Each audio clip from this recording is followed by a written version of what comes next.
اعوذ باللہ من الشیطان الرجیم بسم اللہ الرحمن الرحیم صلی اللہ علی محمد صلی اللہ علیہ وآلہ وسلم۔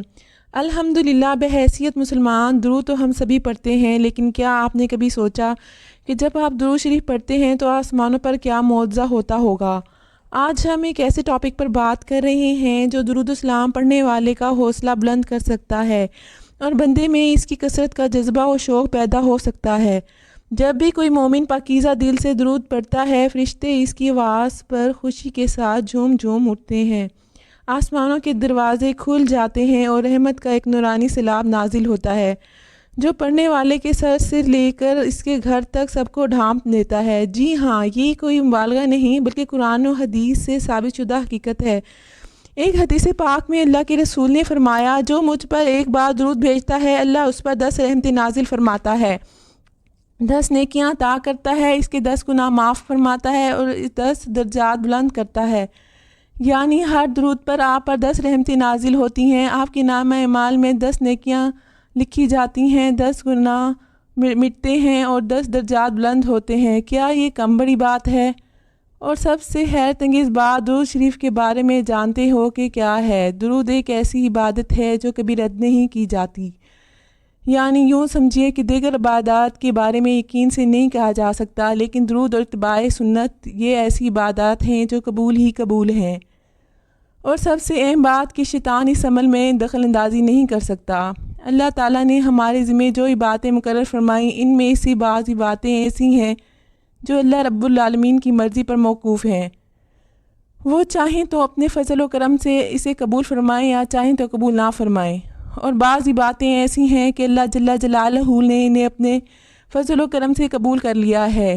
اب جب بھی انہی باتوں کو انجام دیا جائے گا تو وہ قبول کر لی جائیں گی۔ درود و سلام اور اتباع سنت بھی انہی باتوں میں سے ہیں جو ہر حال میں مقبول ہیں۔ حضرت عائشہ صدیقہ رضی اللہ عنہا فرماتی ہیں کہ حضور اقدس حضرت محمد صلی اللہ علیہ وسلم نے ارشاد فرمایا، جو شخص مجھ پر درود بھیجتا ہے تو ایک فرشتہ اس درود کو لے جا کر اللہ تعالیٰ کی پاک بارگاہ میں پیش کرتا ہے۔ معلوم ہوا کہ جب کوئی شخص رسول اللہ صلی اللہ علیہ وآلہ وسلم پر درود بھیجتا ہے تو یہ آسمان سے اوپر اٹھتا ہے اور ملائکہ سیدھے اسے اللہ تعالیٰ کی بارگاہ میں پیش کرتے ہیں، پھر وہاں سے نبی کریم صلی اللہ علیہ وآلہ وسلم کی خدمت اقدس میں پہنچاتے ہیں۔ حضرت عبداللہ بن مسعود رضی اللہ عنہ سے روایت ہے کہ نبی کریم صلی اللہ علیہ وآلہ وسلم نے فرمایا، اللہ تعالیٰ کے وہ فرشتے ہیں جو زمین پر سفر کرتے ہیں اور میری امت کا سلام مجھ تک پہنچاتے رہتے ہیں۔ ایک حدیث پاک میں رسول اللہ صلی اللہ علیہ وآلہ وسلم کے فرمان کا مفہوم ہے کہ مجھ پر کثرت سے درود بھیجو، کیونکہ بے شک اللہ نے میری قبر پر ایک فرشتہ مقرر کیا ہے۔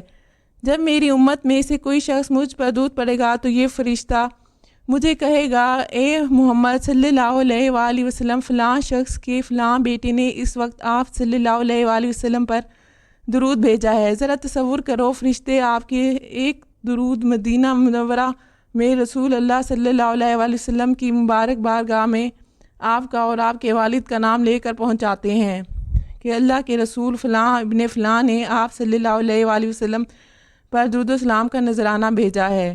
اور پھر جانتے ہو آگے کیا ہوتا ہے؟ آگے سے اللہ کے محبوب حضرت محمد صلی اللہ علیہ وآلہ وسلم جواب ارشاد فرماتے ہیں، جی ہاں، اور اللہ رب العزت آپ پر ہر درود کے بدلے 10 رحمتوں کا نزول فرماتے ہیں۔ اگر اللہ کی رحمت شامل حال ہو جائے تو پھر کوئی مشکل، کوئی غم، کوئی مصیبت باقی نہیں رہتی، پھر زندگی گلاب کی پھول کی مانند کھل سی جاتی ہے، پریشانیاں اس میں ایسے جھڑ جاتی ہیں جیسے درختوں سے پتے جھڑتے ہیں۔ عیسیٰ بن عماد درود کی وجہ سے حاصل ہوتے ہیں، تو پھر کیوں نہ آس عماد بنائیں۔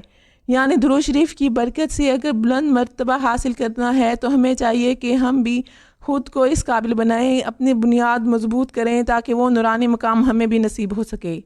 ہمیں چاہیے کہ ہم ہر دن کم از کم 313 بار درود شریف لازمی پڑھیں، کیونکہ یہ تو وہ تحفہ ہے جو ہمیں دنیا میں بھی سرخرو کرتا ہے، آخرت میں بھی شفاعت کا ذریعہ بنتا ہے، اور آسمانوں پر فرشتے ہمارے لیے دعائیں کرتے رہتے ہیں۔ اور آخر میں ہے، جب لبوں پہ درود آتا ہے عرش اعظم جھوم جاتا ہے۔ شکریہ۔